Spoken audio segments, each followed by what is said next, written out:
अस्सलामु अलैकुम वरहमतुल्लाहि वबरकातुह।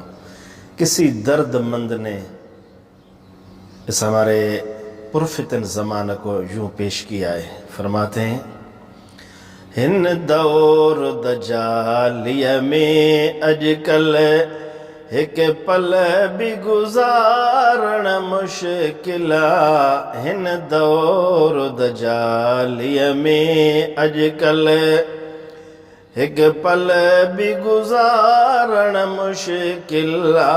अड़ी नफ़रत जी आबाह बरे, अड़ी नफ़रत जी आबाह बरे। हिन बाह के ठारण मुश्किल, हिन बाह के ठारण मुश्किल। हिन दौर दजालिय में अजकल को चंगन जी गाल ॿुधे ई नथो, ऐं ठाहॾे को बि वरे ई नथो। को चंगन जी गाल ॿुधे ई नथो, ऐं ठाहॾे को बि वरे ई नथो। हर तरफ़ फ़साद आहे अॼुकल, हर तरफ़ फ़साद आहे अॼुकल। हिते जीवन घारण मुश्किल, हिते जीवन घारण मुश्किल। हिन दौर दजालिय में अजकल हिक पल भी गुजारण मुश्किल। अड़ी नफ़रत जी आबाह बरे, हिन बाह के ठारण मुश्किल। हिन बाह के ठारण मुश्किल। हिन दौर दजालिय में अजकल हर को थो चवे बेकसूर आहियां, हर को थो चवे बेकसूर आहियां।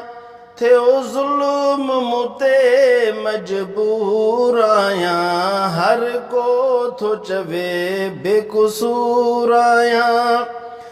थियो ज़ुल्म मूं ते मजबूर आहियां। हिते नाहे अदालत का अॼुकल, हिते नाहे अदालत का अॼुकल। माहौल सुधारण मुश्किल, हिते नाहे अदालत का अॼुकल। माहौल सुधारण मुश्किल। हिन दौर दजालिय में अजकल एक पल भी गुजारण मुश्किल। अड़ी नफ़रत जी आबाह बरे, हिन बाह के ठारण मुश्किल।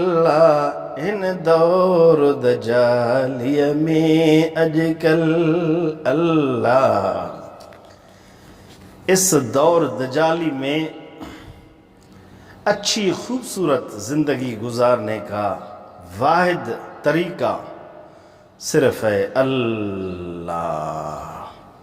इखलास के साथ अल्लाह की इताअत करें, अल्लाह को याद करें और अपने नफ्स को के ख्वाहिशात को मोड़कर, अपने आप को नफ्स के ख्वाहिशात से मोड़कर गुनाहों से अपने आप को बचाएं। हर वक्त ज़ुबान पर जारी हो अल्लाह